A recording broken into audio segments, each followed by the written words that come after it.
Amanda has mentioned that we love it if you go ahead and introduce yourselves in chat, and also use that feature for questions as they come up. We will have a chance for some, live face-to-face kind of questions, but it's super helpful if you go ahead and use the chat feature as well.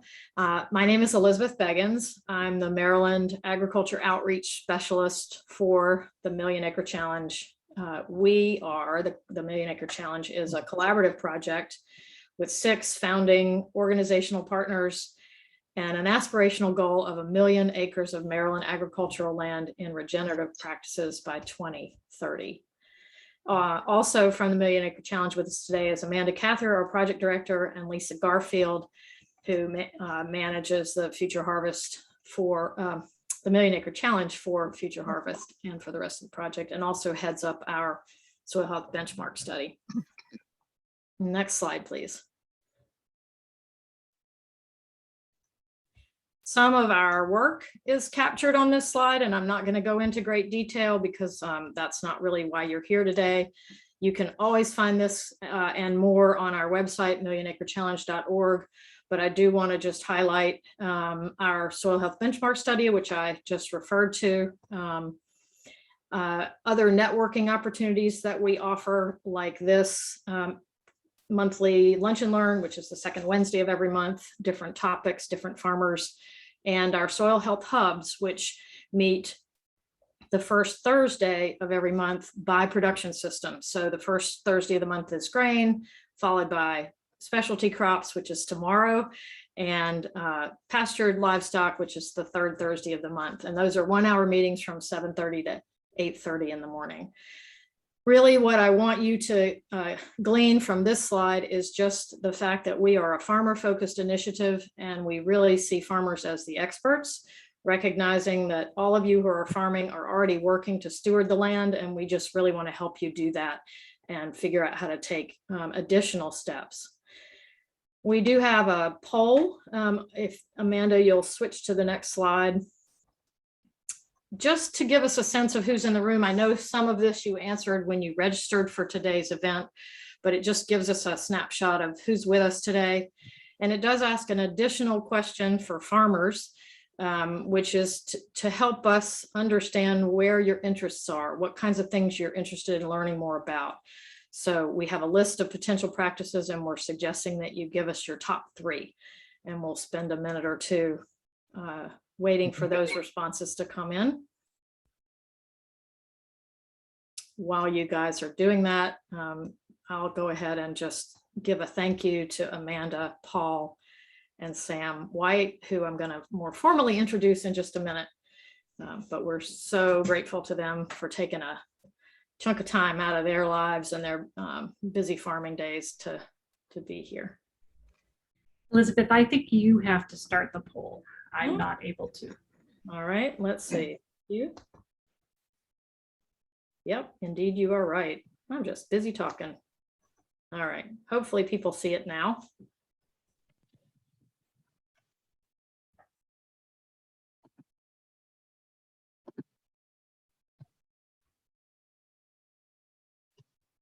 Even with 2 screens, I have trouble getting everything to be visible.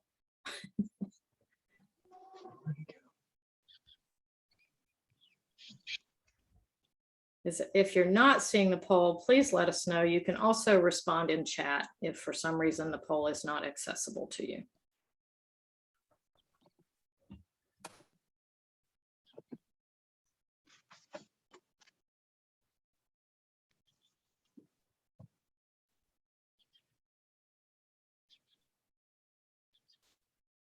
All right.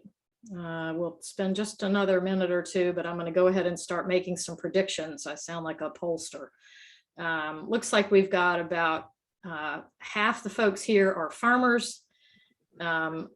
Another percentage are farm service providers and researchers, about an even split there. Quite a number of folks are listing themselves as other. So it'd be interesting to find out what that means. And I'm going to go ahead and wrap up the poll.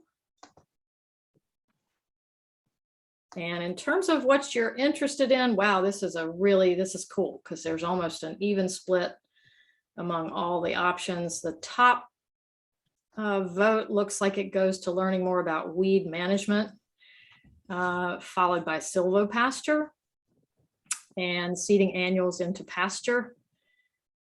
Watering options and farmer networking are up there as well. So that's awesome. Good stuff to know. Next slide, please. So I mentioned some of this already, but just to make sure it gets all the way into your heads, our website, millionacrechallenge.org.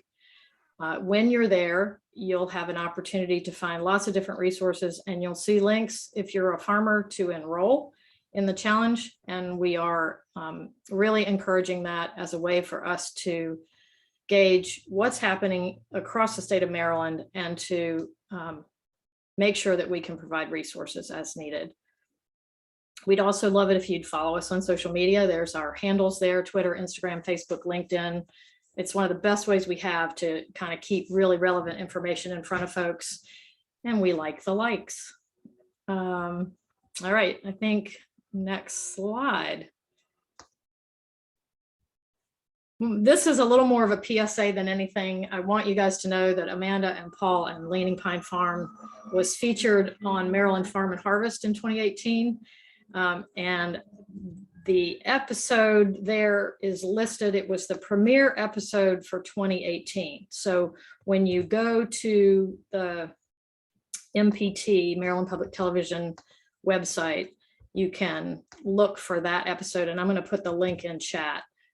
So that if you want to watch that, and you're going to start the session at about 20 minutes, about 20 minutes and 9 seconds, and then you'll be right in with Amanda and Sam. Of course, you can watch the whole thing if you want to. Next slide.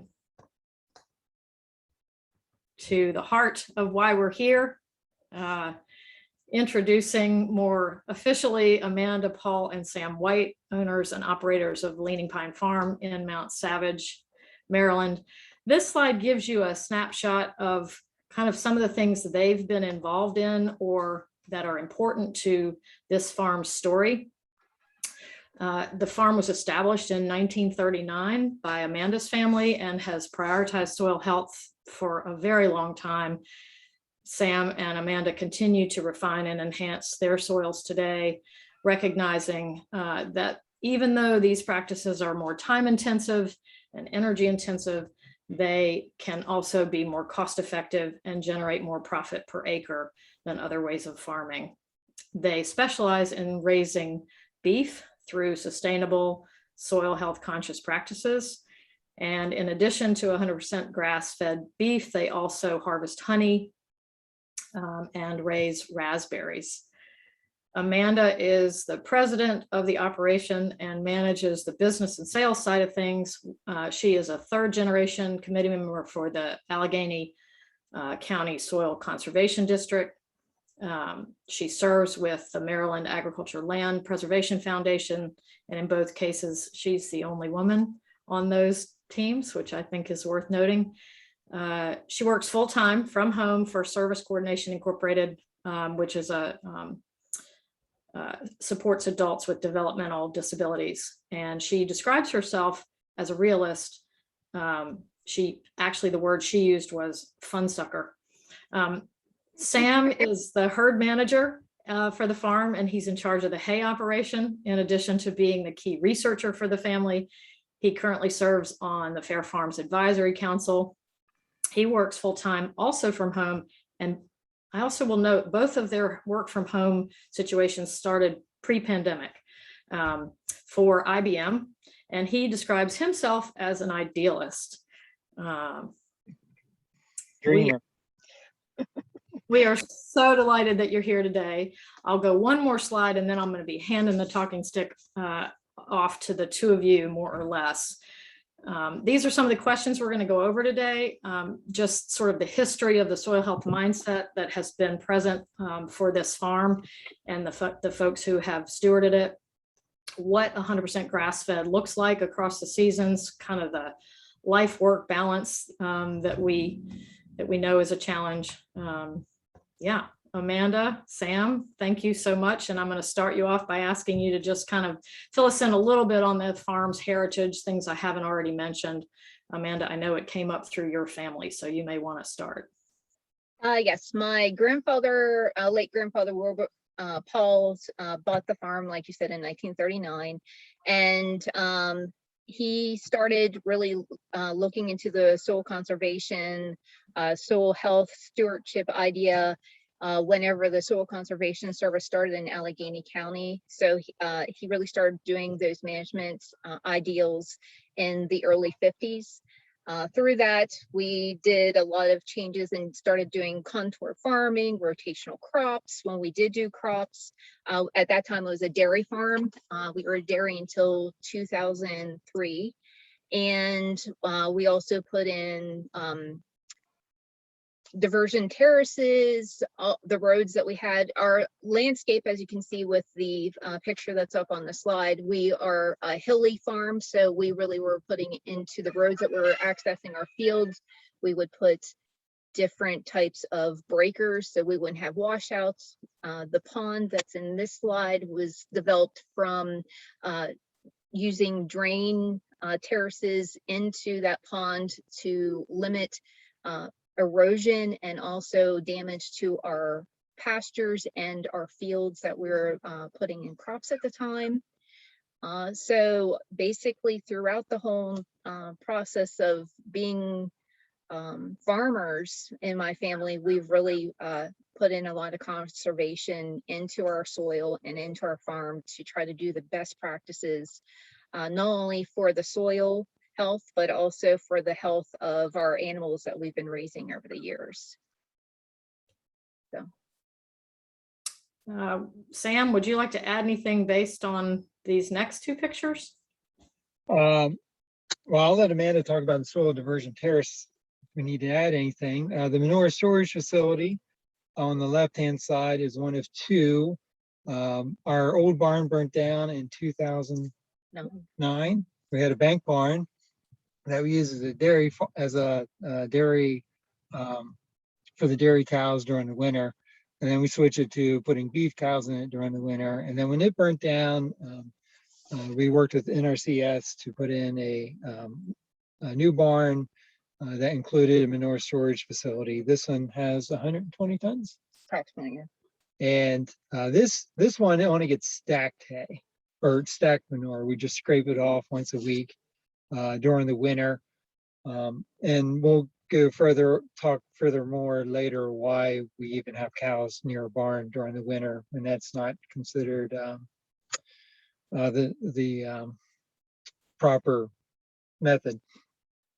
The other manure storage facility is only about 20 tons, and that one it's easily accessible.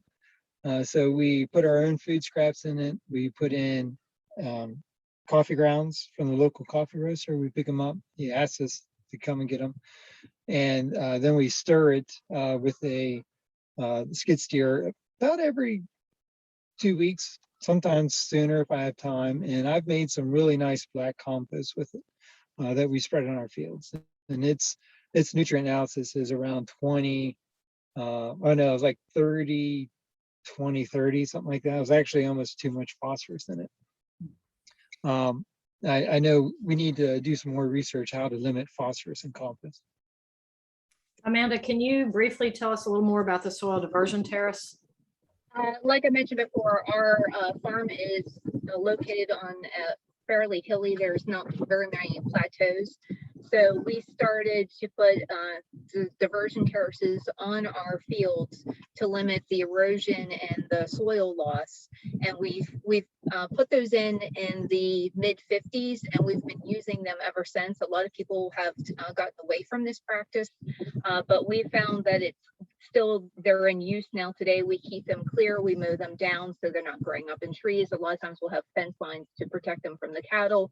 And in the early spring or in the winter areas when we're not actually getting snow, or maybe we have a major thaw, you can see where the diversion terraces are really protecting the soil and the erosion concerns, because they will completely fill up. The slope or swoop from the diversion terrace is probably about 3 feet deep, and they'll fill completely up to the top and just hold the water and any of the erosion that may have happened. Plus, we always keep grasses on the field, so there's not a lot of loss there, but anything that helps any loss, we try to implement. That's super helpful. And just to clarify, did you get NRCS support with some of that? Yes, the soil, those diversion terraces were from NRCS. That was one of the big pushes that they were doing in the late 50s, early 60s for hilly areas, is to put in diversion terraces to try to reduce erosion and any water issues that you may have from running off. And I'll just let you both kind of go back and forth as you will, as you just describe your transition to 100% grass-fed. This could be the rest of the lunch and learn. So, you know, maybe you just want to highlight a couple of things that stand out to you as parts of that process. Well, let's go to the next slide, Okay. please. And let's see what, I know I rearranged them this morning. Yeah, so, yeah, go back, that would be a great one.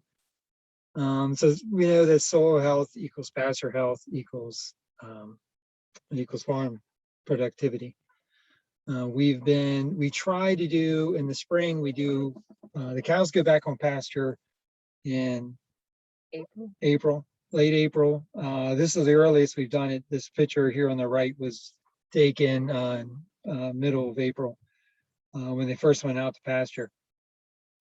And this year we did a new technique where we put them out on a hayfield, let them graze that hayfield. And our son there on the right hand side, he was on a Mandalorian kick, so he thought he was Mandalorian sneaking up on the calf. And then those hayfields that we did graze, we eventually went back and did first cutting hay on them. They were lower fields, lower in elevation. Come May, they would get a lot of rain, and we normally wouldn't be able to get onto them until the end of June or early July. And so then the first cutting wasn't great. This field that we did turned out to be, we were able to, I guess we got onto it early July, and it was excellent first cutting. It looked like it was first cutting from early June. That's when early June is when we normally start making hay up here. On the left is, so this is a fine example. This was just taking a couple weeks ago. We took this photo, this one and the one previous where it showed my shoes. We do mob grazing, and what that means is when the grass is so high, we try to put the cattle on when it's 16 inches, 18 inches, and we take them off when it's 6 inches. This time of the year, we're taking them off when it's 4 inches, but we prefer anytime before early October, we're doing 6 inches. The sun does get hot. You want to have as much cover on that ground so that your ground doesn't get too hot to start destroying soil life on them. We do about 30,000 pounds of live animal weight per acre per day. Sometimes if I don't have anything to do, I would do 60,000 pounds of live animal weight for 12 hours and then move them again. That doesn't happen as often as I want.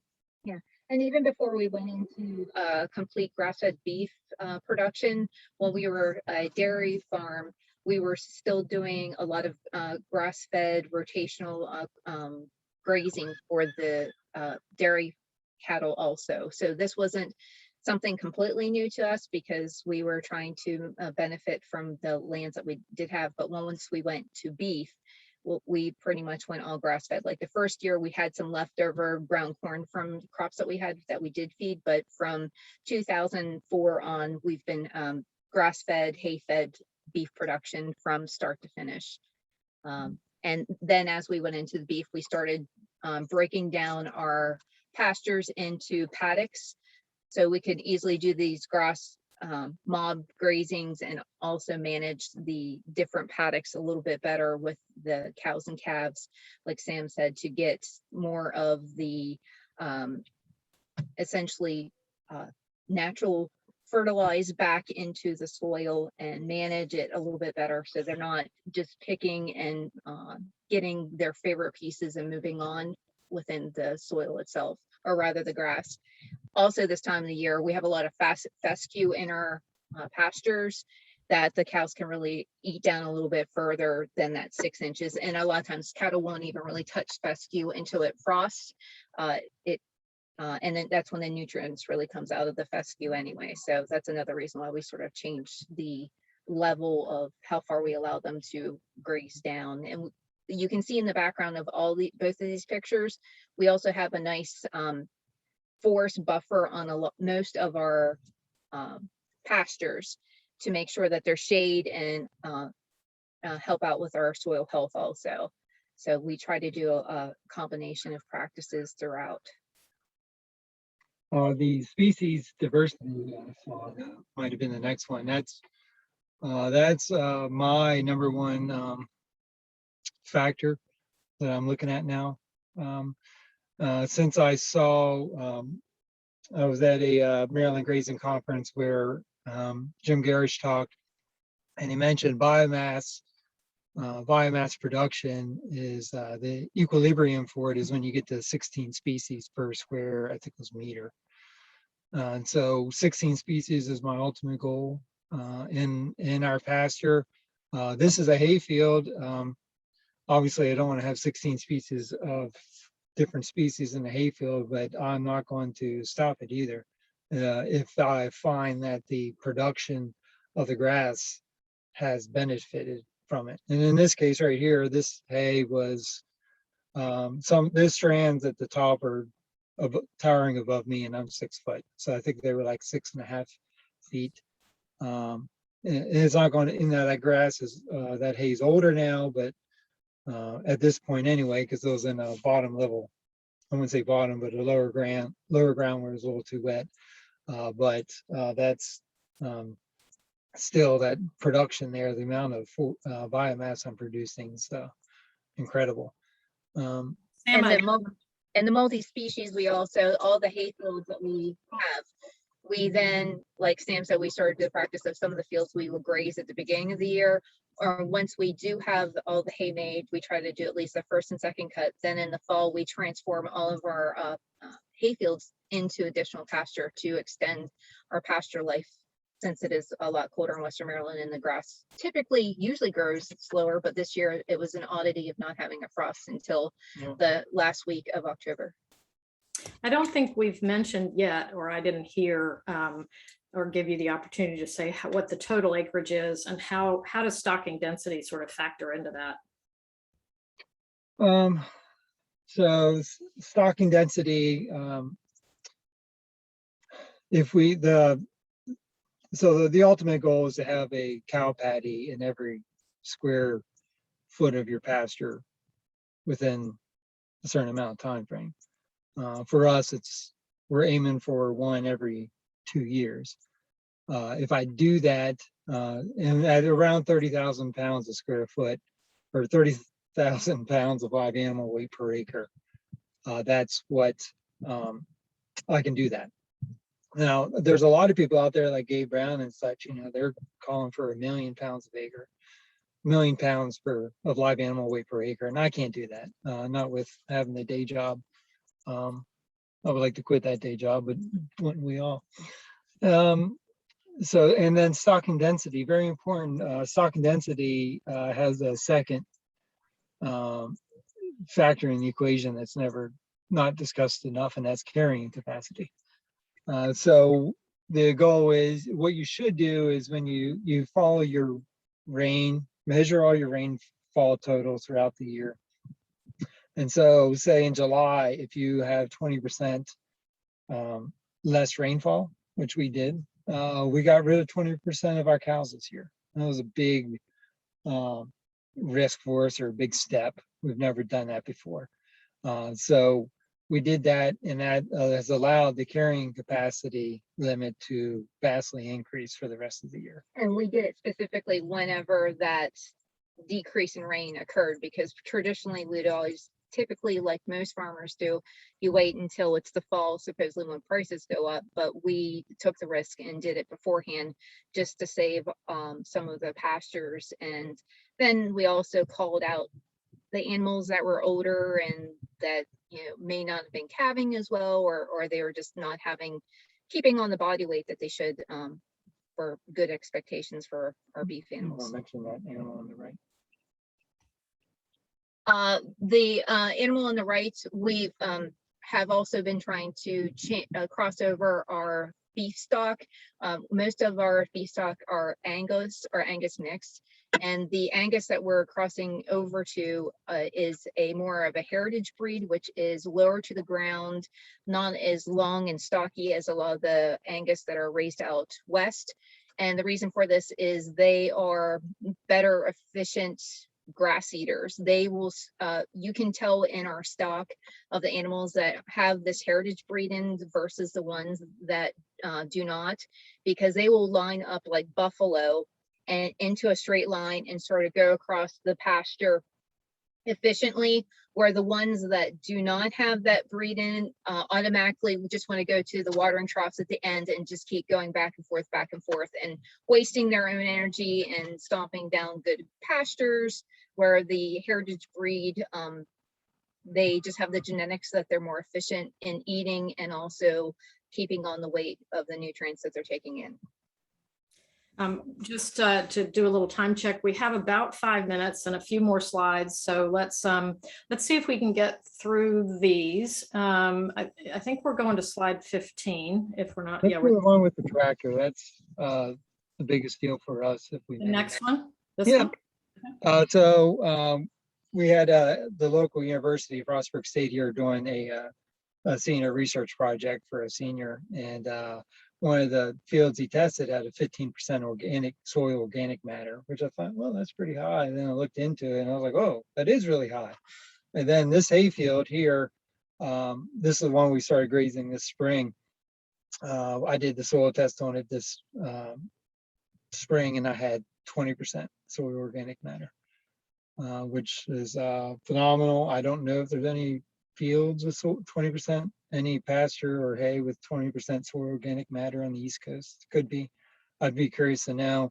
But I found out I can't do the back cut on the hay mowing on this field like I normally would with other hay fields. The picture on the left is there was so much biomass in that hay that it lifted the tractor up off the ground, and that's a 85 horsepower New Holland.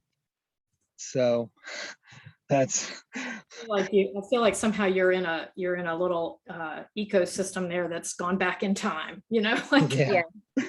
And we've talked about that a little bit and how some of that may relate to the fact that the land has been in conservation management for so long. It's not something that you guys have done just in your generation. So yeah, and it's very interesting because there's a lot of fields that we think look terrible, and then we get a lot of different people that will come up and study, doing research, or even like through the Soil Conservation Service, that when we're doing, say, a new project and we're just trying to do the lay of the land and we're like embarrassed, we're like, please don't look at that it's terrible. And they're like, oh, this is some of the best looking pasture that we've seen anywhere in the county. And we're like, oh, okay, well, never mind.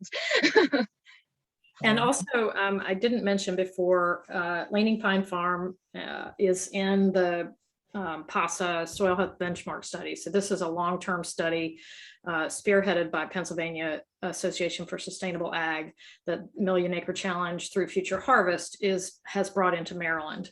And so these guys have some real credibility to what they're saying here. There's definitely real soil testing going on here. Yeah, and so much research should be done. I'd be fascinating to know more about this field in particular.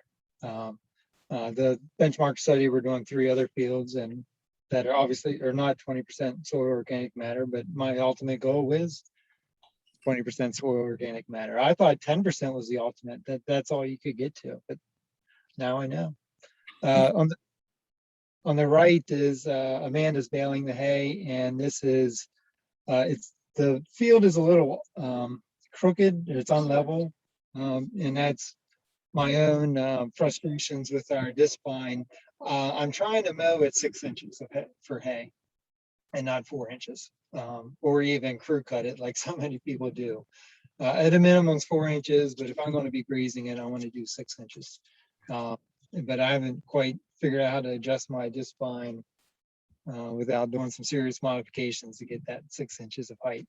With that 6 inches of height, then it's hard to get the hay to dry fast enough so you can bale it without it having the moisture build up within the hay itself, because the longer pieces of grass that's remaining that the hay swath is on, the rake or even the baler picks up and gets into the bale.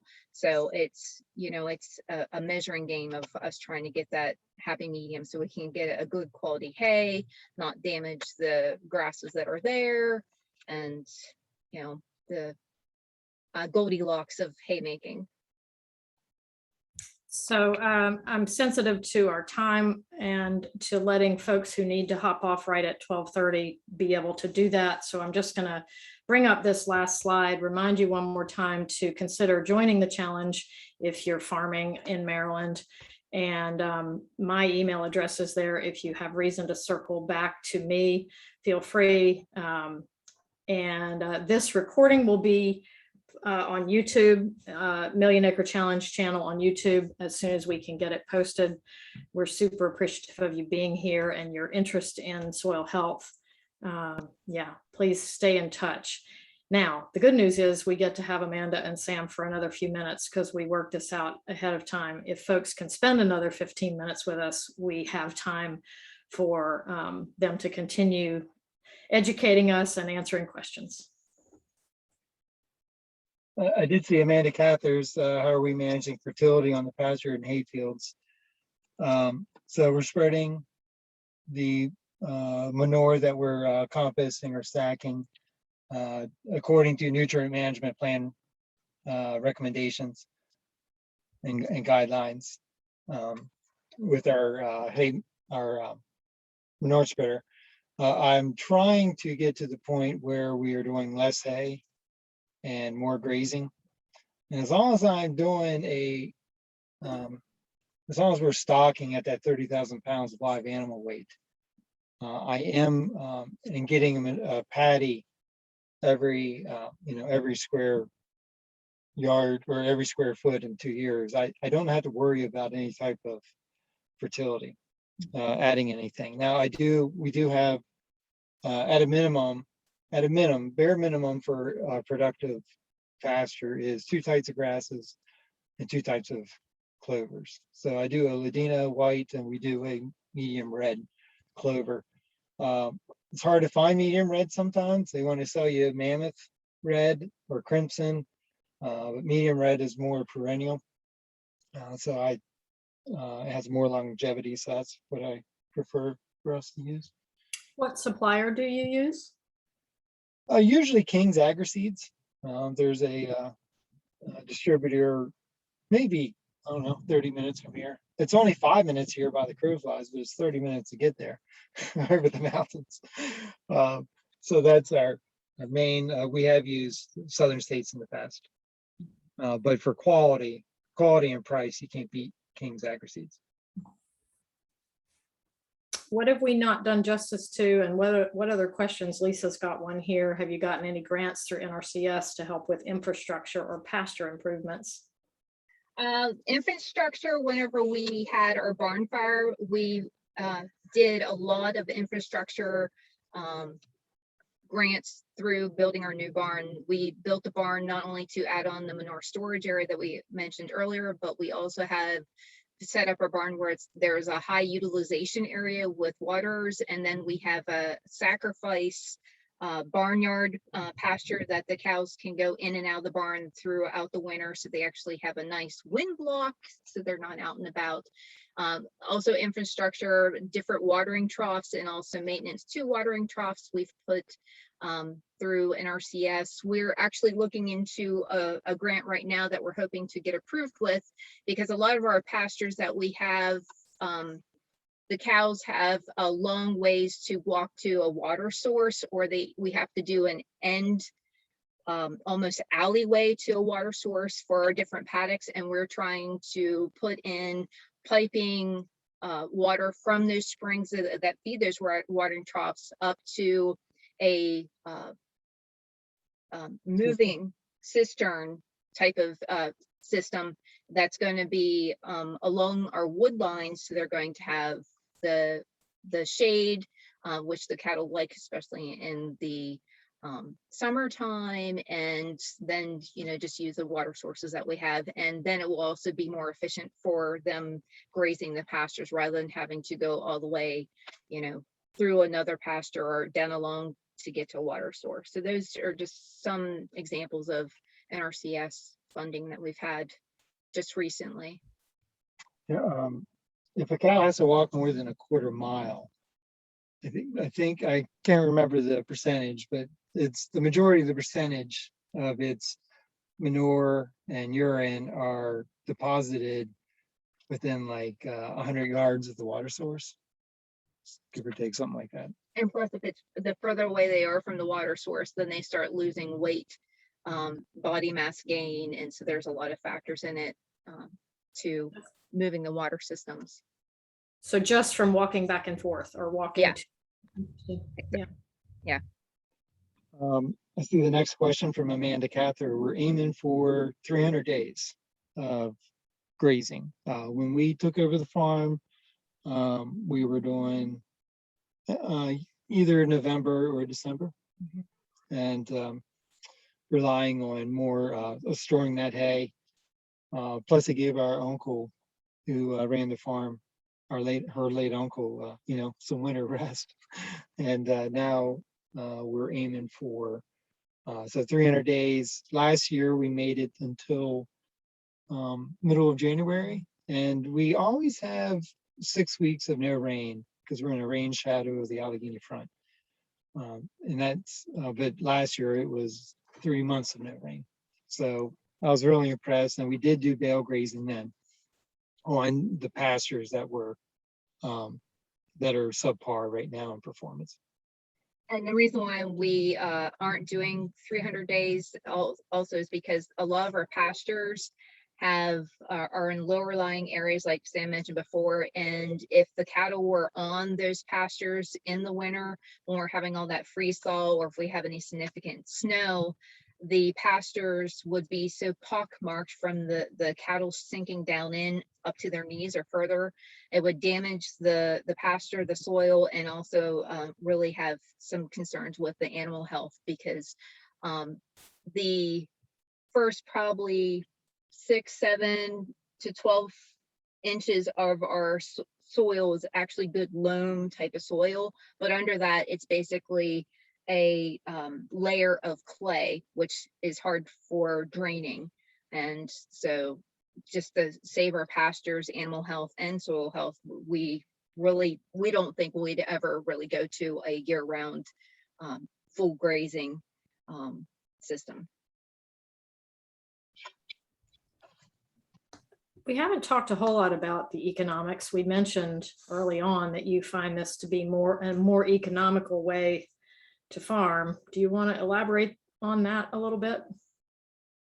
Well, a lot of the economics deals with our time and how much time we have to put into processes. The new barn really changed the process of time, especially for our winter work.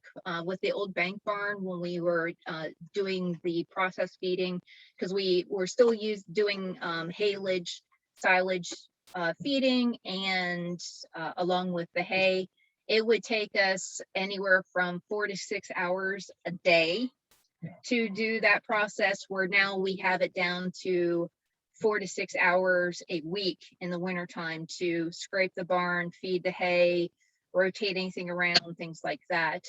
And then also the processes of dividing out the paddocks so they are more efficient to move the cattle quickly, the cattle, not cattle, the cattle quickly, and the fact that they're conditioned to us now, that there's times whenever it's not even time to move them to the new paddock, but they're so conditioned to seeing us walk along the fence line to check on them or seeing our side by side, they automatically go to the fence area where they would be moved to the next paddock. So without having to necessarily chase after them like they had been before. We've also combined our brood herd into one herd rather than having two separate herds. In the past, we would separate out the younger heifers and younger cattle into one section and then the older broods into another section. Combining those really helped with time and efficiency. And with all that, the animals are putting on the weight that they need to for us to sell direct, because we have a grass-fed beef processing license that we can sell directly from the farm, frozen beef, or to restaurants and such. So we're getting our animals up to weight that grain-fed people are, and a lot of people are amazed with that we're getting that weight on the same amount of time, because there's a law ever since there was the mad cow disease, that an animal, you cannot get anything from the meat location along the spine after 30 months. So we're getting them up to a good weight at 30 months or before to take it to butcher, so you can get all the good select cuts. When we started, it was, it was longer than that. And now we have a lot of 24 months, 22-month cows, steers going to the butcher. If we could do it, we would have outsource our hay, have it custom hay operator come in. But there are no custom hay operators in this in our county. There are some 5 miles away as a crow flies, but again, it's another 30 minutes for them to get here, and they just they're not interested in that. Yeah, we've done a lot more footwork. Our energy is more foot driven instead of machine driven now that we've as we go more and more mob grazing. Now, when we were rotational grazing, we had to clip the pastures. We don't have to do that anymore. About every 2 or 3 years, I do clip them because we get Carolina horse sentinel coming up in the pastures. I'm on the floor rows. Yes, and so we that's been a big bonus. Do other folks have questions that they want to speak out loud or put into chat? We have another maybe 2 minutes before I'll wrap up for real. Anybody else have something they'd like to put out there into the room for others to hear, or Sam and Amanda to address? We're all ears.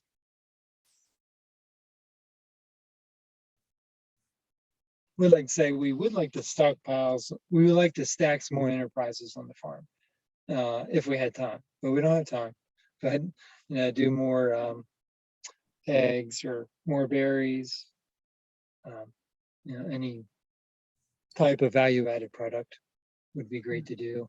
If we had, we do have a beekeeper that has his hives here. Then he sells us the honey at wholesale rate, and then we sell it at resale price, and that's been great. What are your markets? Where do you sell? I mean, I don't need you to give away all your secrets, but just generally. Right now, the only place we've been selling on a consistent basis is Wholesome Harvest, which is co-op here in Frostburg, Maryland. And then all of our other sales is through people that are past customers or word of mouth, Facebook, those types of things where people will come directly to us and we can sell directly from our freezers here on the farm. Nice. Yes. And do you have specific days for that? How do you manage that? We, with our Facebook, we put out announcements when we have a large stock available. Throughout the seasons, we'll run different specials, things like that. And Also, a lot of times people just contact us and say, hey, we want XYZ, and we let them know what our stock is at that time. So we're pretty much available anytime. And we make arrangements to do the pickup, or sometimes if we're out and about in the community, we'll say, hey, I'll meet you in LaVale or something, or in Frostburg. It's amazing. Well, a common theme is wishing we all had more time. I think we started today saying that before everybody arrived, and we're gonna end thinking that. If somebody cracks that particular nut, do let us know, because that you know, the daylight savings time they tried to pretend that we got an extra hour, but I didn't really feel that.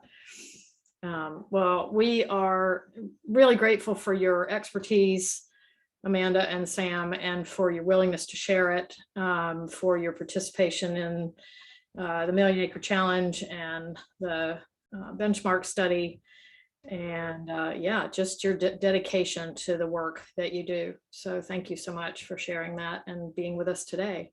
Well, thank you for letting us share. It was Yeah. a great opportunity for us to, you know, just present what we do here, and hopefully it will help someone else. Definitely. All right, well, everybody have a good day. You as well. Thanks very Enjoy much. the weather while it lasts. Oh, yeah.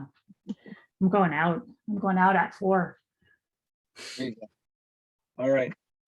Y'all take care. Thanks, guys. Thank you so much. Yeah, thanks. Wednesday. All right. Have a good day.